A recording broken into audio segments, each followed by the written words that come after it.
Welcome to the weekly update, where I'll go over the action in the market for the week of December 23rd through the 27th, and then we'll see how things look for the week of December 30th through January 3rd.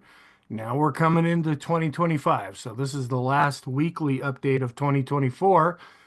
We ended up with a positive week, even though you wouldn't really know that by tuning in just to Friday's session. We had a pretty significant down day, and that's usually what happens during times like this. The market is vulnerable and we're well below average with volume. And so if a wave of selling starts to come in, that just kind of builds on itself. And the opposite is also true. We could see a wave of buying that drives prices higher. And so we gave up a lot of gains. We were starting to turn more positive, not only in the short term, we got back above the 20 period moving average, and we've been above the 50 period moving average. That's what I use to determine the short and intermediate term trend. We lost the 20 period moving average in the short term. So now we've gone back to negative and we're showing some signs of weakness in the short term. We were seeing more improvement in the intermediate term, even though we're still positive since we're above the 50-day moving average. We're vulnerable. And this is supposed to be a time of positive seasonality, but not necessarily for Friday session and not necessarily for Monday session upcoming based on what's happened over the last 21 years. There's at the end of this video, I go through all different kinds of ways that we use seasonality. We can look at it in the big picture, long term. We can look at it just during election years. We can look at it, years ending in four, whatever. You can crunch these numbers any number of different ways, but we only use that as a guide. And the small caps, which are supposed to be taking off by now, are still on the launch pad. In fact, they're kind of falling off the launch pad. Now, we still have a couple of solid days left of trading in Monday and Tuesday session. The market will be closed Wednesday, of course, for New Year's. And then we'll get into 2025. There's what's called the Santa Claus rally, which starts Christmas Eve and goes through until the 3rd this year of January. It'll be the first couple of trading days. The last 5 days of this year, the first 2 days of the incoming year. And we'll see if things can turn more positive. Now, a lot of people are really banking and betting on this positive seasonality. They're pretty much determined that the small caps are going to go up and the mid caps. And the market likes to throw a curveball and not do that. So it's never a given. You can't just say, well, this is automatically going to happen. The market will not be taken for granted. Okay, so before I get into looking at the charts and analyzing things, I do a video each day, and please feel free to check that out. If you're able to follow that, then you'll see these little changes that we've been seeing along the way, and you're not caught off guard by things. Now, all the warning signs, either on the negative side or more the positive side of things with the good-looking signs, we watch those. We can see those developing before they sometimes come through to price. And you're only going to get that kind of insight by tuning into the daily video. And I know my videos are longer. I show lots of charts, but tell me when I've been wrong. Okay. I usually get this stuff right. And it doesn't mean that I'm, have a lot of pride or anything. It's just that I look at everything and say, okay, here's the positive, here's the negative. Now, based on the conclusion that we reach, called the consensus approach, we can be more positive, we can be more negative. Okay, but to see these little changes, feel free to check out the daily videos. Also, I do put a PDF below each video that I post. Some folks find that helpful. You can look at the slides here. You can look at the charts that I'm going through. And then I also update a thing called pivot points on the YouTube community tab. We're going to be switching over to some new ones once we hit January. And we still have pivot points that last throughout the whole month of December, but then there are additional pivot points that change each day. I do have a private Facebook group, not really active, not a lot of people in there. If you're a member of Facebook and you want to join and you're not necessarily interested in the full-blown program that I have, but you still want to have a way to communicate with me, by all means, feel free to check out that Facebook group. And I'm starting to get a lot of crap comments, especially on Rumble, not so much on YouTube, but these social media experts are saying how, and they're all scams, okay? But they must have had some kind of webinar or something or they're hitting a new wave at the end of 2024. And as soon as I see those, I delete them. And so anyway, and then I do post not only on YouTube, but also on Rumble. Here is the link. And then I am getting ready to launch the SPX Investing Program. It's already launched. It's already up and going, but I'm going to be locking it down at the beginning of 2025. There are different things that'll be available. I'll be putting a video very soon here on YouTube and Rumble describing the program as it's going to be launched. There are courses that I have there. I do additional videos that I don't put on YouTube or Rumble. If you want to check it out, there's still a few days until January 1st. There's a link that'll take you to the website or to a video that I prepared a while back talking about the program. And then you get immediate access as a member to the daily and weekly videos. And there's also some other things that I'm going to be changing after the first of the year that might be of interest to some of you. And then the daily video, that's really where I focus. This is the weekly video here. It's just meant to supplement the daily video and then the other videos that I prepare over the weekend. All right, let's go back and talk about what happened here. We were up 0.67%. We would have been up close to not quite 2%, but about 1.75% if we had not seen the decline on Friday. So we did give a lot of the gains back in Friday's session. We were well below average with volume. Not a surprise there. We were closed on Wednesday for Christmas. We're going to be closed in the upcoming week for New Year's. A lot of people are treating this as a 2-week vacation. But the computers that trade on the stock exchanges, they still run. They don't take vacations. They're always looking at things, and that's where we get a lot of the volume from. And we are positive, but looking vulnerable. We have a couple of negative looking things, and you'll see that as I go through the charts. And it's right now, what's really pressuring stocks is we're going up with interest rates. The Fed has been coming in, cutting rates. They cut them 0.25% last time. But the market, especially the bond market, is really anticipating a threat of inflation. And that's why interest rates are going up, even though the Fed's cutting rates at this time. Now, the Fed's pretty much come out and said they're going to pause rates for right now, any kind of rate cuts. And there's even talk, but there's always talk about this, that we may go into a recession. So we'll be watching that. I keep really close tabs on that. I do periodic videos on the website talking about, okay, here's the evidence to suggest we will go into a recession. Here's the evidence that we won't. And of course, if we do, that could be quite negative. If we don't, tends to be more positive for the market. There's all kinds of geopolitical things going on right now, but the market continues not to really pay attention to that. And then anytime any of the Fed governors come out and talk, especially Chairperson Powell. And then as far as our trend, we're still seeing what we saw a week ago. It's a weakening trend. We're below the moving average, but we're still trending. After Thursday on the daily charts, we were really close to switching over positive. With Friday's decline, now we've turned back more negative. We're still positive here on the weekly chart as far as our trend, but we're below the moving average. That suggests a weakening trend.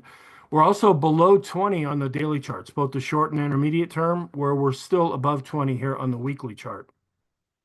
And we're positive. The green line is still above the red line. On the daily charts, both the short and intermediate term, we're negative there. So a little bit of a contradiction. We're not seeing across the board either positive or negative signals right now. Okay, so for the week, just some bullet points. Not much really happened. A lot of people are in holiday mode, and who can blame them? Stocks ended up finishing higher, even though we had a pretty big decline compared to what we've been seeing in Friday's session. Volume was well below average, holiday mode there. Some mega caps and semis actually had gains. I'm really focused on the semiconductors right now. They really led the market higher a year ago. And for the first 6 into 7 months of 2024, they were outpacing the tech sector. And that's where we were getting really solid gains.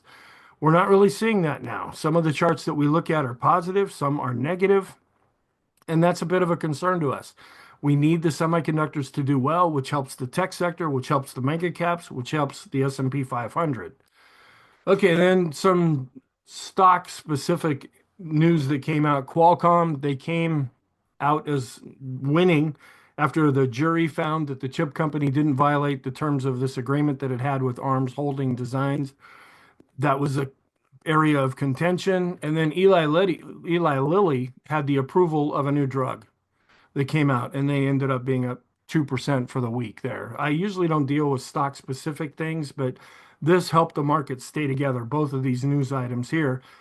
It was a pretty light economic calendar. We didn't really have anything in Friday's session of consequence. Thursday, the big thing were jobless claims and continuing claims, and it was pretty light. We're going to be getting some more data in the upcoming week. And then interest rates are going up. We're at 4.64% with the 10-year yield after Friday. We're just a week ago, we were at 4.52%. And the 4.52% was already freaking the market out. And so going up even more after that, that is really pressuring things. And the dollar's going up too, which tends to pressure stocks. Stocks usually like a cheaper dollar because the conversion rate is more favorable to their books. It looks like they're bringing in more money. And then the import-export relationship is more favorable with a weaker dollar. Okay, so for the week, the Dow was up 0.4%. We were up 0.8% with the NASDAQ. The S&P, it was up 0.67%, but they rounded up to 0.7. And even small caps were up 0.1%. I mean, where is this Santa Claus rally that's supposed to be happening here? And then I show this every week where we are still potentially in that period of inflation coming down. That's the light blue line. We just want to be aware that things can change at some point, like they did in the mid to late 70s, and went into a period of hyperinflation, stagflation, where you're seeing ultra high inflation but no economic growth at the same time. We don't know if something like that's going to happen. Of course, Trump's going to be blamed for everything, and the new administration will be blamed for anything wrong that'll happen. And that's usually the way it goes. Whoever's in power, even if they had nothing to do with it, will still be blamed.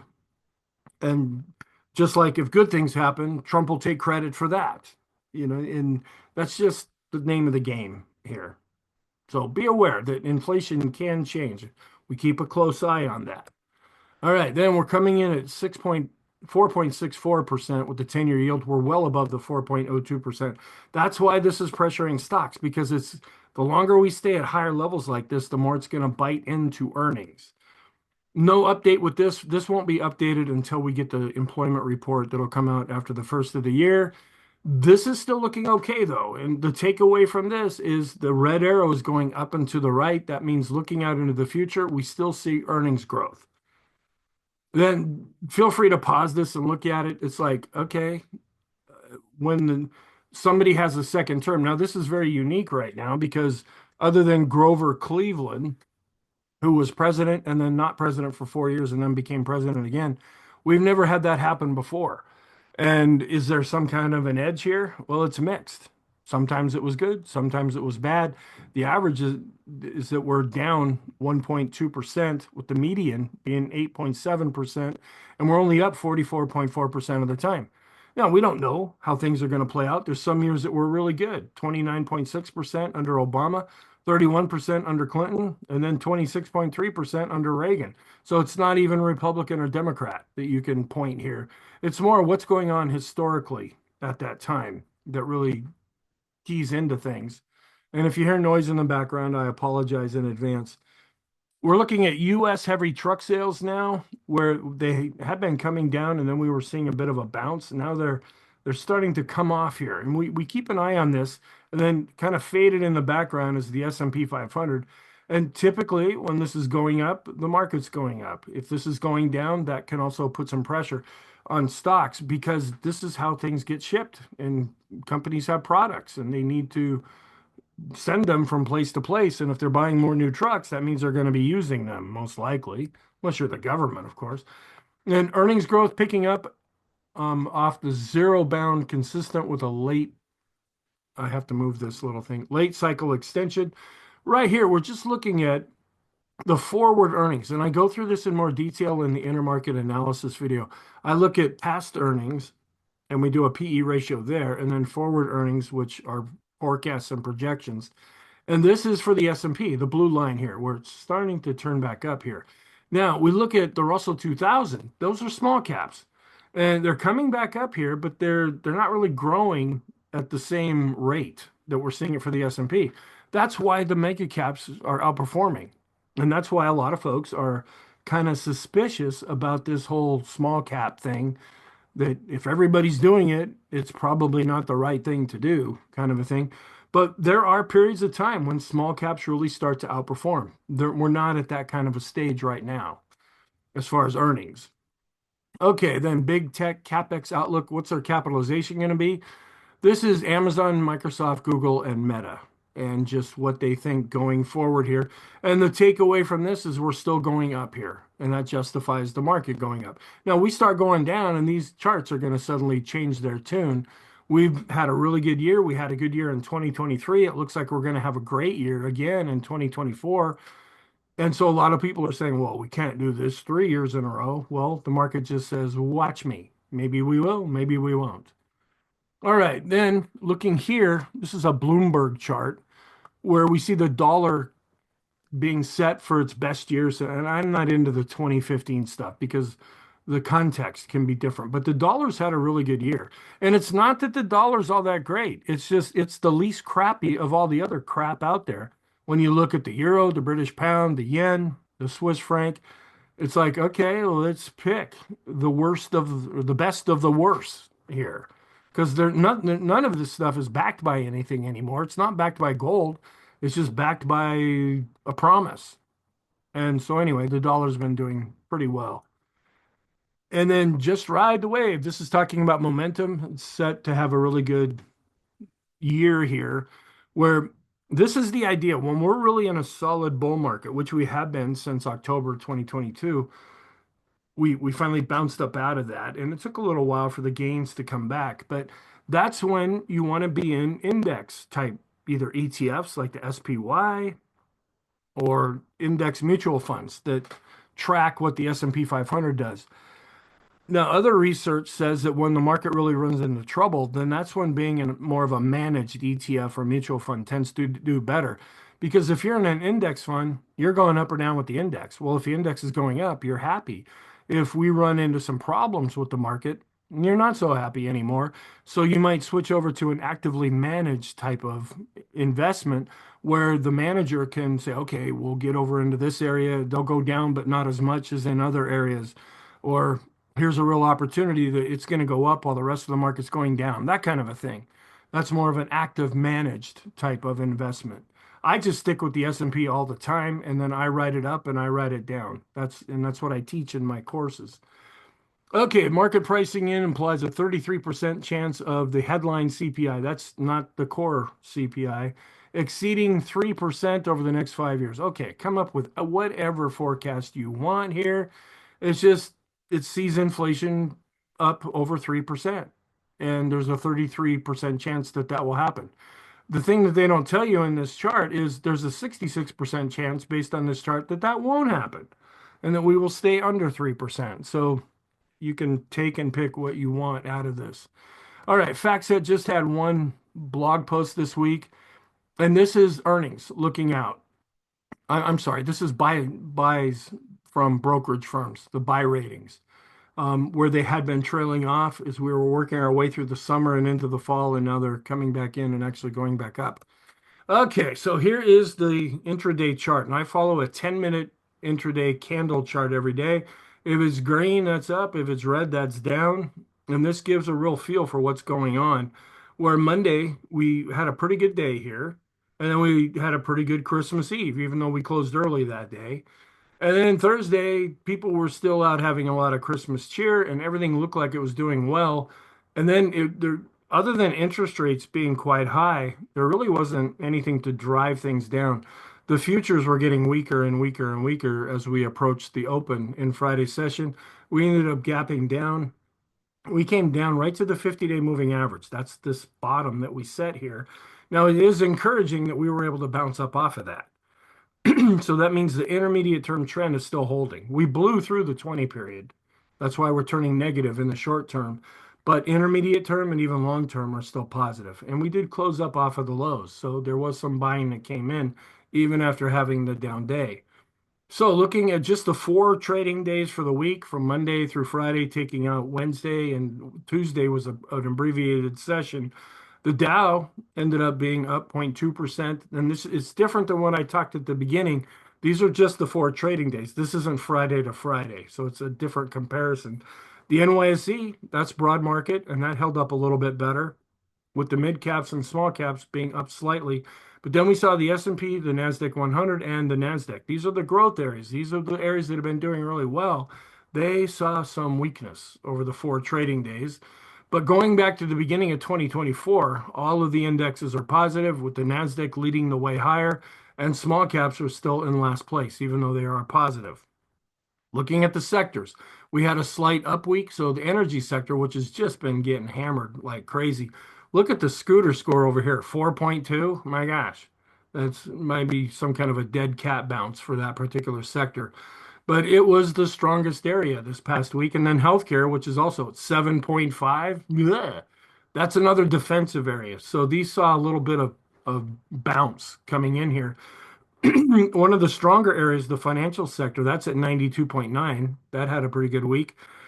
And then we get into tech, discretionary, and communication. These are the three big growth areas. And you can see over on the side here, they were in the 80s to 90s with those. And then the one sector, the two sectors ended up being down, staples and materials. We like staples to go down if we're more positive on the market because that tends to be more defensive. Then looking at the scooter score, just ranking these on a scale of 0 to 100, we have discretionary, communication, and the financials all in the 90s. We have the tech is still in the 80s, and then we start dropping off with healthcare, materials, and energy. Still, even with the bounce that we saw in energy, it still isn't improving all that much. So for the week, this is just the 4 trading days. We had energy, financials, and staples saw a little bit of bounce here. Discretionary was up slightly, and it's been the best performing sector since we had that big down day in August when the end of the world was happening. It's performed better than any other sector since that time. And we had healthcare up slightly. And then tech, communication ended up being down more.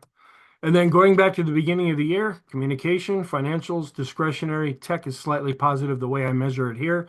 Those have been the strongest areas of the market as we start to finish out the year. And then looking at the relative rotation graph, the green area, that's where everything is positive. If you remember back to your geometry class, the x-axis going across and the y-axis going up and down, the plus plus area, that's the strongest part. And we have discretionary, financials, communication. These are the strongest areas over the last year. We're seeing tech doing better. It's blue and showing an improvement there. Energy's kind of been flipping around. But then the more defensive areas have been seeing more weakness currently. And then this looks at it more like a spreadsheet and has a scorecard here where the positive areas are here in green. And we have more of the neutral areas, which are a little bit caution. This will be like a yellow light at a traffic signal. And then red, these are the more negative areas. And then the blue areas are the ones that are showing some improvement. And this looks at just the indexes. And you see a whole jumbled mess right around at the middle here. It's been really led up until about the first half of 2024. It was tech, semiconductors. Then they started to pull back and lag behind. Then we saw the rest of the S&P 500 do better. And now the market isn't quite sure what to do, but utilities were strong. And look at how long this red line is here. They've been seeing just a lot of weakness lately, where earlier in the year, they were the strongest area. And this shows the S&P 100. These are the biggest stocks that make up the S&P 500. That is still looking okay. Where we're seeing some pressure right now with the S&P, the Dow Jones Composite Average, which takes the Dow, the transports, and the utilities and puts them together. And then the utilities all by themselves are showing some weakness. Where the blue areas that are improving, possibly the small caps, transportation, mid caps, and the NASDAQ 100. And these are all compared to the Wilshire 5000, a broad market measure that I like to look at. Sentiment, we're still negative. Now they call this fear, I call it negative. When we get over here, when we did drop down below this 25 level, that's when we're looking at extreme fear, and that's when we consider using this as a contrarian indicator. And so far, we've been bouncing up from there. This shows you what happened. When we were really going down, we dropped below 25. We're still below 50, but we are improving here for the most part. Even with Friday's down day, we ticked down, I think, 1 notch from Thursday to Friday. The active asset managers, after getting really bullish on things, they're pulling back in the latest reading, coming in with a score of 80.39. And the VIX is still under 20. That's kind of the positive side here. We did come down with the weekly chart from a week ago, but we were really continuing to decline on the daily chart. And then Friday session, we started to go back up. But when you look at the longer term chart here, this is a weekly chart of the VIX. We are coming down there, and that's more positive for stocks. This is a daily chart of the seasonality where we should be dropping even lower than what we have been with the VIX. That's typically what happens. This is still positive here. When we look at cash and compare it to the tech sector, the black line is still going down, even though it ticked back up a little bit here. But the overall trend has been down, and that means the tech sector is outperforming cash. The RIDEX bear bull ratio, this was updated on Thursday, where folks were all of a sudden getting very bearish. And they actually did something ahead of when it happened. Imagine that. Usually they react. So that we had a fairly good update on Thursday. And so you'd think that they would get into the bullish funds. Well, they didn't do that.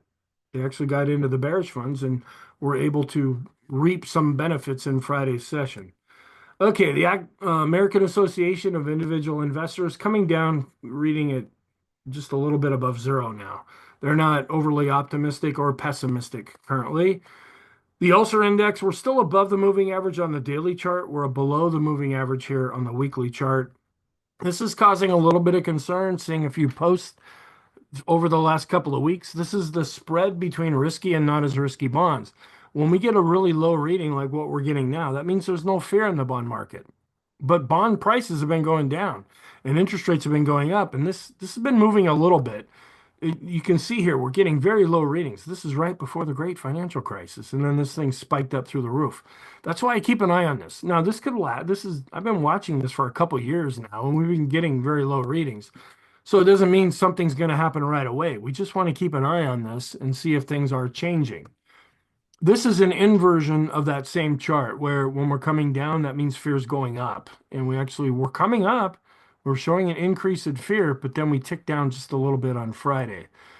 Looking at the VIX and then a 3-month average of the VIX where we had been coming down, now we're starting to go back up as we've been under pressure lately. We're still declining with the 253 period equity put call ratio. And there are roughly 253 trading days each year. That's why I do a simple moving average that way. And when we're declining, that tends to be more positive. We get a longer term trend from this. When we're going up, that quite often is negative. This is 2022. Okay. And then since we bottomed and started going back up, we've been seeing this equity put call ratio going down. Okay, then this is updated every week. The national financial conditions, we're still below the black line. That's good. If we get above the black line, that's when we're concerned. The latest reading from GDP now, we did get another reading of GDP recently, coming in a little bit over 3%. That's with the GDP now. When you look at the forecasts out there, anywhere from about 2.5% to the upside to 1.5% to the downside. This is what we want to keep an eye on because if we go into a recession, GDP, that means it's turned negative. This also, that these are all positive here, and even looking out, that's a good takeaway for right now. This has not been updated. It will be after the employment report comes out, as well as this chart. It's a monthly chart. This chart is a quarterly chart. Hopefully, it'll be updated at the end of December. Inflation, a little bit of an adjustment here, but not really changing all that much when you look at CPI and PCE as they measure inflation. And pretty much, because the Fed's kind of come out and already said this, we're not going to cut rates anymore. So there's an 89.3% chance that at the next meeting, rates are going to be the same as what they are right now. And this is pretty much getting locked in. The blue, that's Friday, a day ago, a week ago, a month ago. And since Chairperson Powell came out, since the Fed came out and pretty much said we're not going to cut rates anymore, the market's pretty much locked into that for the meeting that will be on January 29th. Then we look at the next meeting out, which will come a couple days before spring. And we're kind of locking in the idea a little bit more. It's 51.8% that the rates will still be the same after that meeting, and 43.7 thinking that there'll be another 25 basis point cut. This is going to change a whole lot because there's still quite a bit of time for this to adjust. And just seeing it's kind of a split down the middle, whether we're going to be the same or lower at that point. We like to keep an eye on the Fed balance sheet just to see if it's actually going down, and it is, as they promised it would. A year-over-year basis, it's still not quite declining yet on this chart. And then we keep an eye on the overnight reverse repurchase agreements. I really struggle saying that. We are seeing this picking up a little bit here. We'll just keep an eye on this and see if something really weird happens. There's been other times when we've seen something like this happen right near the end of the year or so. It could be some rebalancing going on as we get set to go into a new year. So we just like to keep an eye on this to see if anything weird is happening. Okay, looking at the charts here, we are still declining with the advanced decline line based on price and volume, but we're still above these advancing moving averages. So we're looking more positive there. And we're seeing a few more new highs than new lows, but we're still declining with the 4-week and 10-week moving average. So the internals are not really strong right now, longer term. And we're not really strong even on the daily charts right now. Coming down, but still positive with the advanced decline ratio. And the blue line goes back 19 weeks. The red line goes back 39 weeks. Accumulation distribution, we're still above the moving average. We're pretty much right on top of the moving average right now on the daily chart. After we had dropped below the moving average, we were seeing some improvement there. This is still positive longer term, and this is a smart money indicator. We want to be doing what the smart money's doing. And this is what I talk about when the trend is weakening because it's really hard to see, but there's a moving average that I put on here. And unfortunately, it's the color red. Maybe I should go in and try to change that color because we also have a red line and it looks like a bunch of spaghetti right here. We are seeing some weakness as the green line's coming down, but this past week, the red line also went down. But we're weakening as a trend because we're below this moving average. But we're still trending since we're above 20 right now. And this is usually the first chart I look at. And if somebody said you can have only one chart to look at, what would it be? I would choose this one because you get so much information from this. How is this trend getting stronger? And then what the direction is, green or red, positive or negative. Okay, and then we have the Arun indicator, which tries to measure buyers versus sellers. Still positive here. We dropped negative on the daily chart, but it's been flatlining since then. It's off on its Christmas holiday, but we're above zero here. When we look at this oscillator, mass index not generating a signal right now, and we're well below average with volume. This is a daily chart, and it's really hard to read here because we've got the new pivot points coming in for January. And that's why I really stress paying attention to these. They are a big deal, and the market pays attention to them. A lot of the computers that they set up with the algorithms, they've got these programmed into them, and we hit one of those and we're going up and it says sell, sell, sell. We hit one of these and we're coming down and it says buy, buy, buy. These things end up being really quite important, especially when you've got a lot of computers that are doing the trading. That's why I keep these on here. So we're not really getting much from the daily chart right now because it's covered. And then we're negative in the short term with the S&P mid caps and small caps. We switch back over to positive with the NASDAQ 100. And we're negative across the board with bonds based on price in the short, intermediate, and long term. We switch back up to positive after Friday with commodities. They're still negative in the intermediate and long term. The dollar is just screaming on all time frames, looking positive these days. Decision Point did come in and update this. We're negative with the short-term trend model. We changed that way on the 27th. And we also switched to negative with the PMO. That's the price momentum oscillator. And it was developed by a gentleman named Carl Swenlin. He's got a lot of studies that I go through later. And it's a very helpful oscillator. It's kind of like the MACD that we use.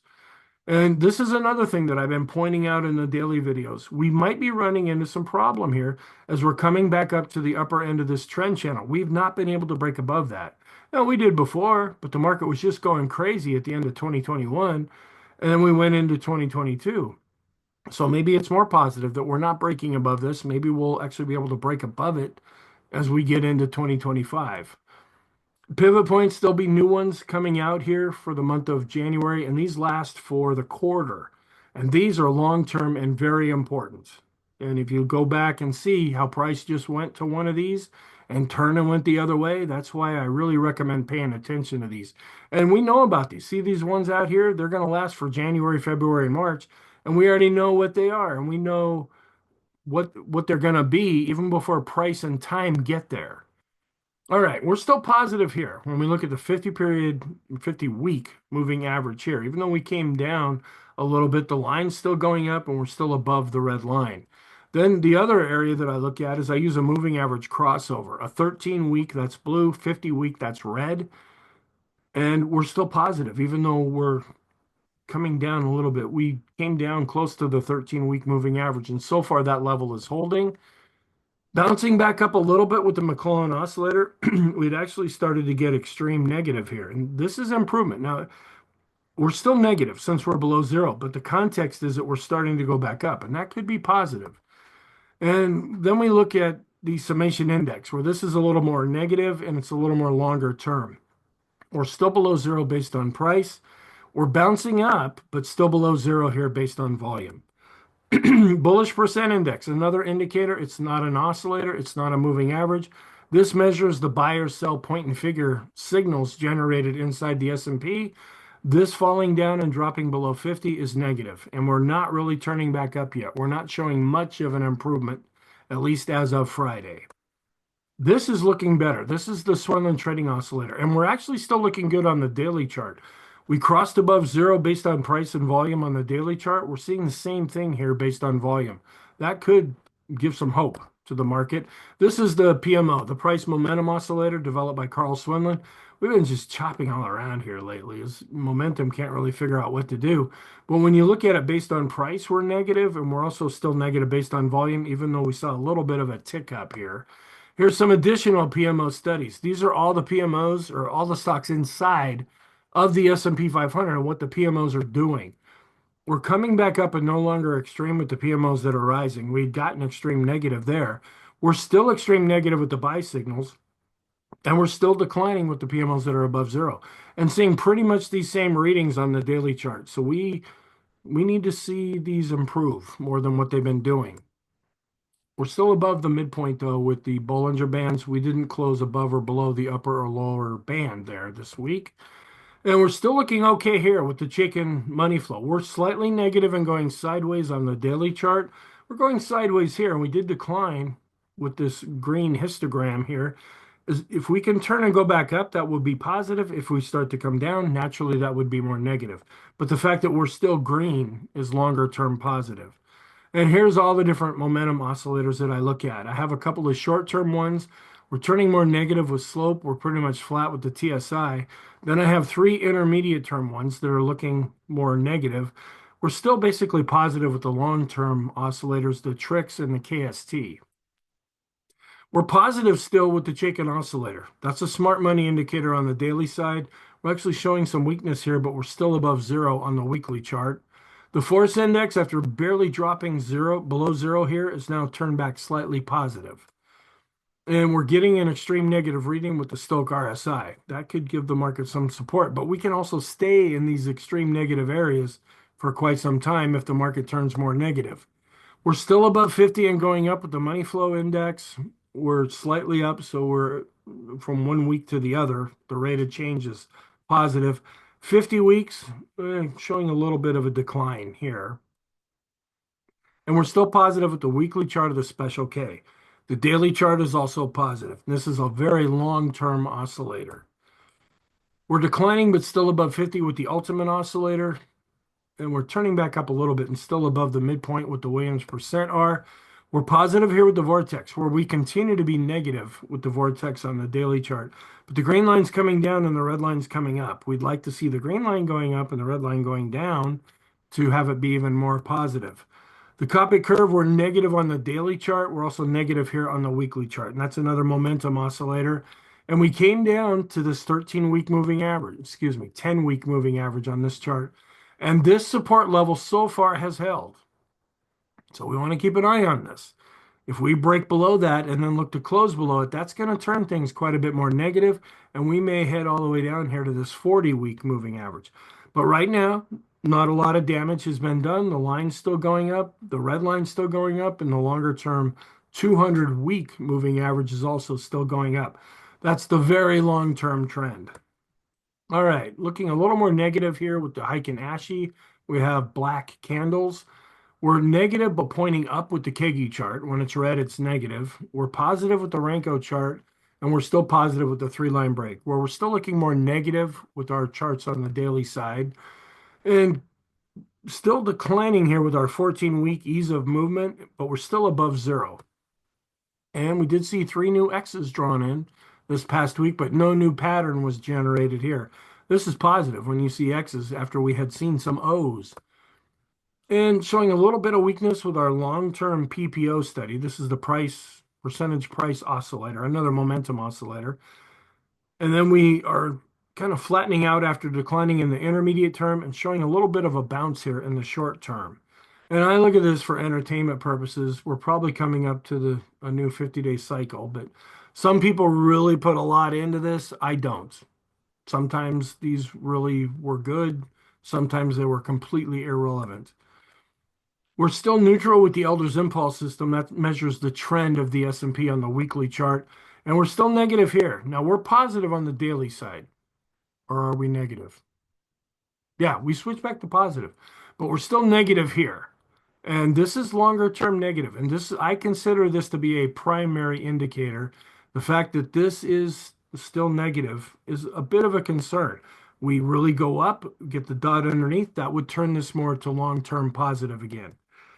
Then looking at the S&P and then comparing that with the mid caps who've been really underperforming, and the small caps can't seem to get out of their own way either. The Dow is still positive, even though we dropped slightly underneath the 13-week moving average. We're still above the 13-week moving average of the NASDAQ, and this has been one of the better performing indexes lately. The NASDAQ 100 still looking pretty solid there. Here's another weekly chart, even though we finished down for the NASDAQ 100 on this chart. The mid caps still cannot get back above their 13-week moving average. They're supposed to be kicking into gear now, according to what everybody thinks should be happening. And then we have the small caps, also underneath their 13-week moving average. They were down 0.02% here. Where's the love? Where's the Santa Claus rally? Where's the automatic advance that's supposed to be happening? You got a couple of days left. Let's see if that can happen. And that does carry through into January. So we'll have to see. What could be happening, this is just speculation on my part, is that everybody thinks this is going to happen. And so the weaker hands have already gotten into these areas of the market. And then they get frustrated, they get out, and then that's when things take off. Yeah. All right, the NYSE. This is a broad market measure here. We're still underneath the 13-week moving average. The Wilshire, this is a daily chart, still above its 50-day moving average. Still looking good with the FANG index. These are the mega caps, and we're looking quite positive here. The 30 biggest software companies, let's see. No, I'm probably going to have to drop using this because this has gone flatlined here. And then all stocks, which looks at US and international stocks together, still slightly below its 13-week moving average. ARC was down 0.22% for the week, after it's still in a longer term uptrend here. This is the KWB Bank Index, still above 50 with the RSI. We had been seeing some weakness, but over the last few sessions, the bank index and the financial sector have been improving there. But the momentum longer term is still negative. We want to keep an eye on this because if the financial sector falls apart, if the bank index falls apart, that's what happened back in 2007 going into 2008. So we just want to keep an eye on these things here. Then this is traditional Dow theory, where you look at the Dow and the transports, which are off of their highs. And then I also include utilities in that whole mix, and they're also well off of their highs lately. And then looking at the seasonality going back to 2020 for December, we're up 60% of the time with a return of 1.1%. That's going to change, of course, when we start the new year.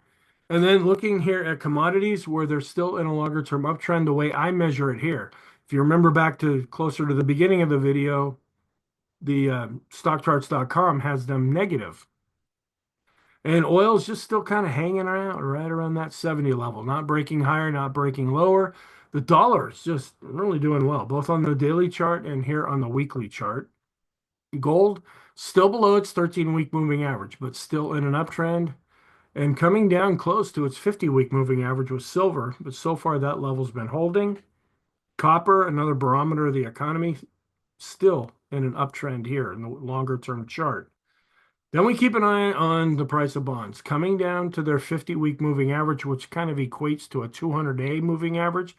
This is kind of a big support level. We'll be waiting to see because at some point, the stock market is not going to like these interest rates going up. But if they start coming down and bond prices start going back up because they go in opposite directions, that would really help the market. And then we're still looking at the stock to bond ratio in the monthly chart as showing stocks outperforming. This is a daily chart of yields where we were coming down, then the Fed cut rates, and then we going back up, and then we started to go down. Now we've been going back up again lately. And this is a weekly chart. Keep an eye on the red line here, Japan. They're getting up over 1%. That may not sound like such a big deal, but look how long it's been since that happened. And this is part of the problem that was generated last August with the carry trade. You can borrow yen for basically nothing and then use that yen to go invest other places. Well, if interest rates start to go back up, that changes everything in that whole equation. And that led to the meltdown that we saw on August 5th. So we're just kind of waiting to see if something like that develops. Also, if interest rates start going back up, that could pressure interest rates in the US because Japan owns a whole lot of US treasuries. And if Japan has to start selling those, they're going to see interest rates going up because price goes down, interest rates go up. And we are going up here with US and UK rates as well as German rates. So the world's not real happy when it comes to interest rates right now. Intermarket analysis chart. We still have stocks a little bit in the lead over gold going back to the beginning of the year. Then we have the dollar, then oil and bonds. It looks like they're going to finish down on the year. They're going to have to climb 8% in 2 days based on price for them to turn positive, and doesn't look very likely. But anything is possible. We are seeing the Nasdaq 100 starting to outperform the S&P. Now, both are doing well. Both are not far from their all-time highs. But when this is going up, that means the Nasdaq 100 is outperforming the S&P 500. And the S&P 100 continues to outperform the S&P 500. Those are the biggest stocks that make up the S&P. Growth is still outperforming value. This is one of the things that we're seeing under the surface. Even as stocks are being pressured lately and not going up the way everybody had hoped, we're seeing things under the surface still looking good. And one of those is the growth to value ratio. It's looking good on the daily charts and it's looking good here on the weekly chart. Gold S&P just kind of chopping along sideways. And then energy really underperforming, even though it had a pretty good week this past week. It's still really underperforming the tech sector with this ratio. The low volatility stocks, which tend to outperform like they did in 2022 when we get more difficult times for the stock market, this ratio continues to decline. That's more positive. And bonds continue to underperform stocks here on a weekly chart. So we have a monthly chart. Here's a weekly chart. And then in the intermarket analysis video, I show a daily chart, and they're all showing that bonds are underperforming stocks. And here's gold to the dollar. The dollar's really been doing well as the gold has been pulling back lately. Discretionary to staples. In a positive environment, we want discretionary to be outperforming staples like we are now. And this is one of the other positive areas under the surface.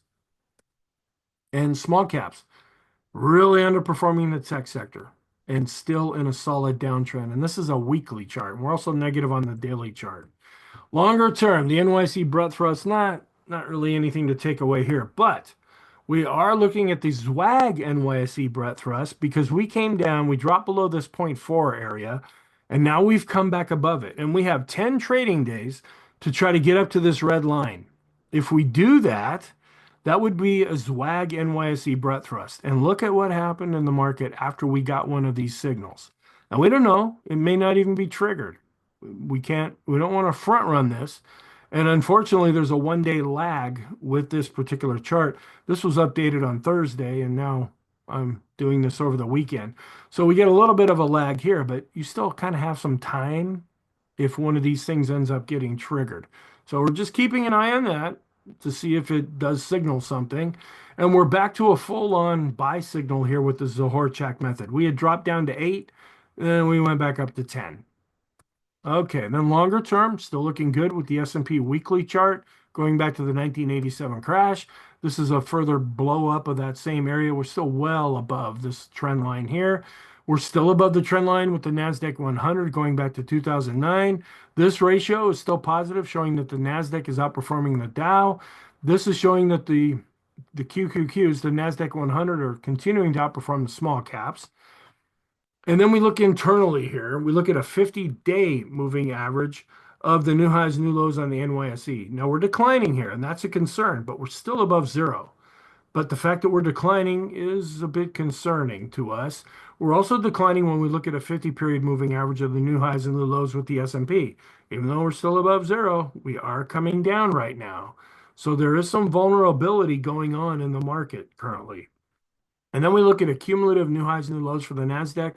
It finally started to turn up after declining for many years there. So this continues to be positive longer term. We want to keep an eye on the 3-month yield. It has been coming down. And that's why we're watching the financial sector and the bank ETFs and things like that. If this really starts to drop off, that could mean some real trouble is coming into the market. And this is the inverted here. And I showed this earlier on. I don't know why this is coming up again here.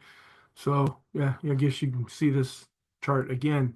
And then here's an update of the Hindenburg element. Now the perma bears, they treat kind of a signal as a full-blown we're ended, the world is ending type of signal. We do have a confirmation here. We had the first one on November 20th, and then we had 20 days for a confirmation to come. Well, we got that. And we're going to see if there are more spikes here. The more spikes that we see, the more concerned we get, because this is what happened at the end of 2021. And then we went in, oh, this is before the COVID crash. This is what happened at the end of 2021. And then we had 2022. Nothing really concerning yet. We're just watching this. And if you are a perma bear or you pay attention to the perma bears, let the evidence speak to you, not opinion. That's all I can say on that. All right, then I have a whole list here of seasonality charts. December tends to be positive when November was positive. Okay. December is usually not the worst, it's the least worst month. Okay. It's the best month. All right. And then this shows how we had been performing compared to other years. And we're just continuing to outperform. This is another seasonal chart looking good through the end of the year. This is during an election year, how things typically perform. This is how things were in 2020. And then this is showing that December is up 72% of the time with a 1.3% return. Now, notice this is not 100%, and this is not like 10%. It's respectable, and the odds are in our favor here, but it's not automatic. And then when we look at November to April, good things tend to happen here. And this also is a seasonality chart going back to 1950, where good things tend to happen. This is looking at the monthly returns where December is positive. This is looking on a world basis. December is positive. This is looking at November and December, which are taken together looking positive. This is November to January looking positive here.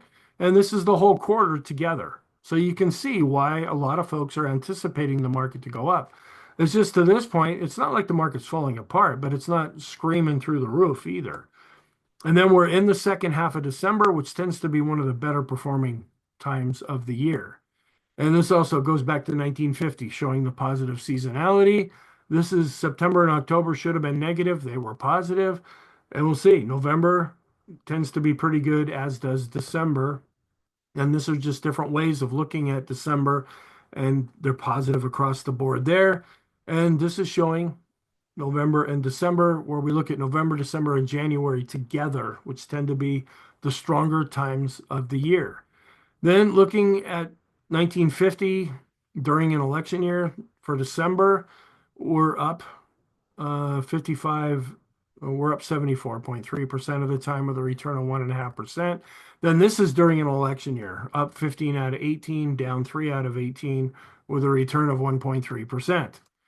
So thank you. I really hope you're having a great weekend. If you don't watch any of the other videos, Happy New Year to you, and I hope you had a great Christmas. And I will talk to you in the next video.